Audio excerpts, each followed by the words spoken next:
Quando esse casarão foi construído, ainda estava no começo a história do Brasil colônia. E hoje em dia, mais de 400 anos depois, ele ainda guarda nas paredes o registro tenebroso da violência e crueldade que predominavam naquela época.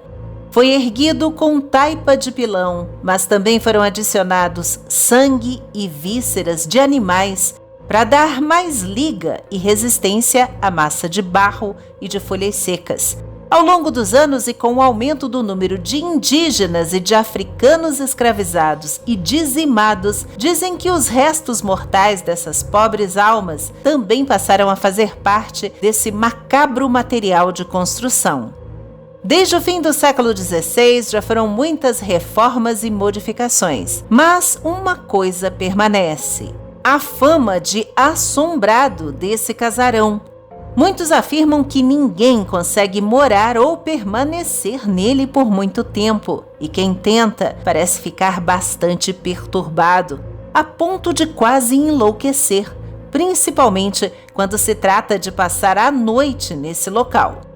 Olá, amigos da história! Quando esse casarão foi construído, o nosso país ainda era uma terra distante, exótica e misteriosa, em que desembarcavam exploradores europeus que faziam expedições do litoral para o interior, a mando do reino português, ou financiadas por particulares em busca de ouro, além dos corsários e piratas que infestavam a costa brasileira. Fazia pouco tempo que o país foi oficialmente nomeado como Brasil.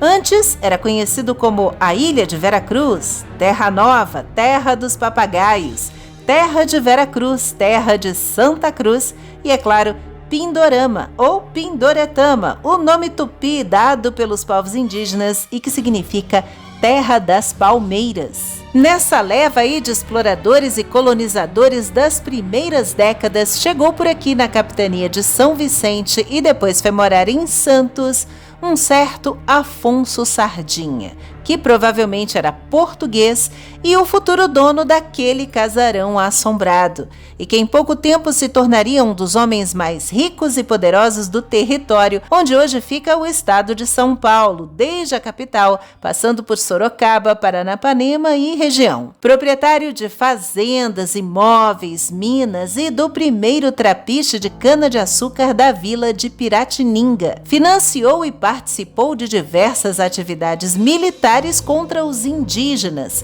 como os carijós guaranis de Curitiba, e também foi um dos primeiros compradores de negros de Angola, enviando mercadorias para a metrópole uma vez por ano. Hábil comerciante, fazia com piratas ingleses negociatas de navios e de cargas, montou depósitos de açúcar e alugava casas para os vigários da igreja. Também foi ao Motacel, o encarregado pelos pesos e medidas e a taxação dos preços dos alimentos. Ainda impulsionou a expansão da Companhia de Jesus e a construção de instituições católicas. Na política, foi eleito vereador e capitão das Gentes de São Paulo, para cuidar da defesa da vila contra a invasão dos indígenas, os gentios, como eram chamados, ou seja, os ateus, os descrentes da fé cristã. Apesar de grande empreendedor, Afonso Sardinha é tido por muitos historiadores como analfabeto, como a maioria naquela época. Ele assinava o nome com uma cruz de 3 hastes,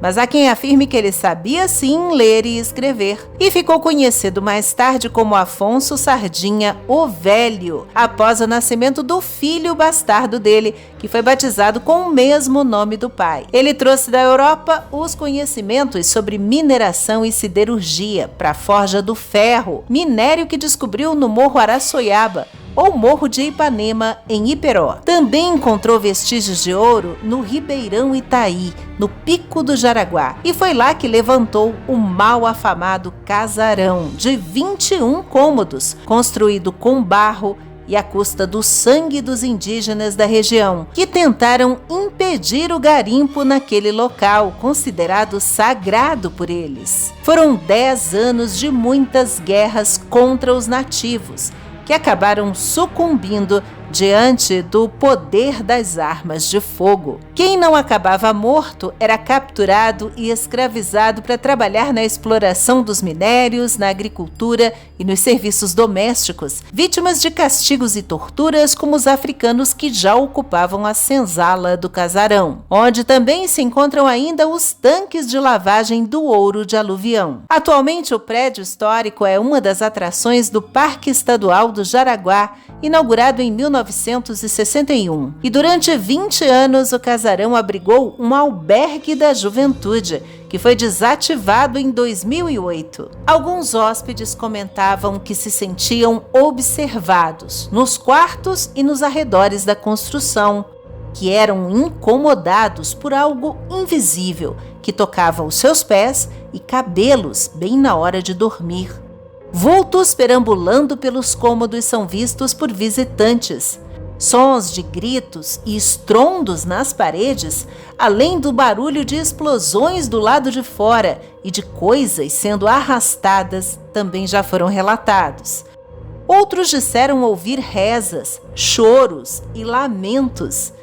Caseiros que viviam e cuidavam do local aparentemente deixaram o casarão tomados por depressão, atormentados por imagens de uma suposta aparição no espelho. Poucos minutos perto da senzala podem gerar calafrios e mal-estar em algumas pessoas. Talvez impressionadas pelas histórias de crueldade de Afonso Sardinha, traficante de indígenas e africanos, precursor de famosos bandeirantes que ainda viriam. Morreu em 1616, depois do único filho dele, ilegítimo, Mameluco, de mãe índia, companheiro de expedições, para quem deu as terras da fazenda em Boaçava. Mas, como morreu cedo, Afonso Sardinha, o moço, pouco desfrutou dessa herança do pai. Já o velho, de imensa fortuna, e a esposa dele, Maria Gonçalves, com quem viveu por 60 anos, doaram para a igreja da Vila de São Paulo todos os bens móveis e de raiz, com terras de Carapicuíba. O casarão do Pico do Jaraguá, ainda de pé, é a prova, para alguns assustadora, de como essa fortuna foi erguida. Obrigada por assistir esse vídeo até aqui. E se gostou, deixe um joinha, se inscreva também e até a próxima com uma história a mais.